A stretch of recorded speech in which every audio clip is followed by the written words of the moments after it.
ለዚህ ነው መጽሐፍ ሲናገር በጉብዝና ወራት ይላል ፈጣሪን አስብ፣ ነገ ደስ የማትሰኝበት ሰዓት ትመጣለች።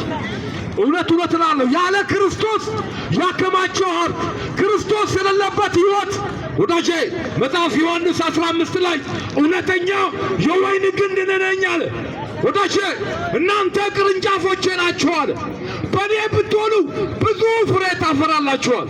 ወዳጄና ኢየሱስ ክርስቶስ አንተ ብዙ ፍሬ እንድታፈራ ወደዚህ ወደ እውነት ወደ ሆነው ወደ ክርስቶስ ኢየሱስና ዮሐንስ 10 ላይ ሌባው ዲያብሎስ ሰይጣን ሊሰርቅ ሊያርድ ሊገድል ሊያጠፋ ነው።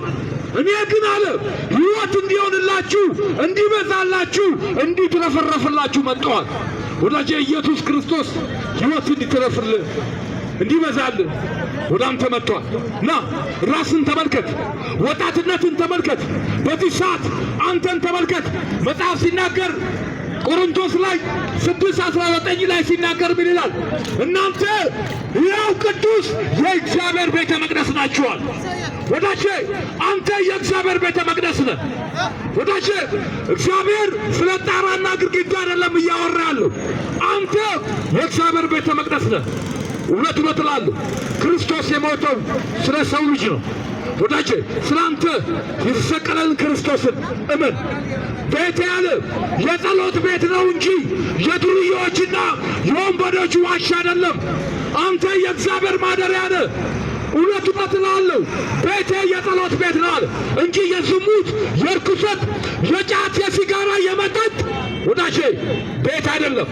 አንተ የእግዚአብሔር ማደሪያ የሰው ልጅ ሆይ ስማኝ። ኢየሱስ ክርስቶስ ወደ ዘኬዎስ ጋር ቀራጭ ወደ ሆነው ወደ ዘኬዎስ ጋር ሲመጣ እንዴት ከቀራጭ ጋር እሱ ይገባል አሉ። ኢየሱስ እንደዚህ አለ፣ እሱ የአብርሃም ልጅ ሆኖ ሳለ እሱ ለዚህ ቤት ይላል መዳን ሆነለት ይላል።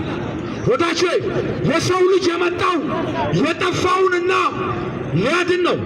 የሰው ልጅ ወደዚች ምድር ላይ አምላክ ሰው የሆነው አምላክ ስላንተ ወደዚች ምድር ላይ ከእመቤታችን ከቅድስት ድንግል ማርያም በብስራተ ገብርኤል አማካኝነት ነዋል ካንቺ የሚወለደው እሱ ያለ መድኃኒት ነው።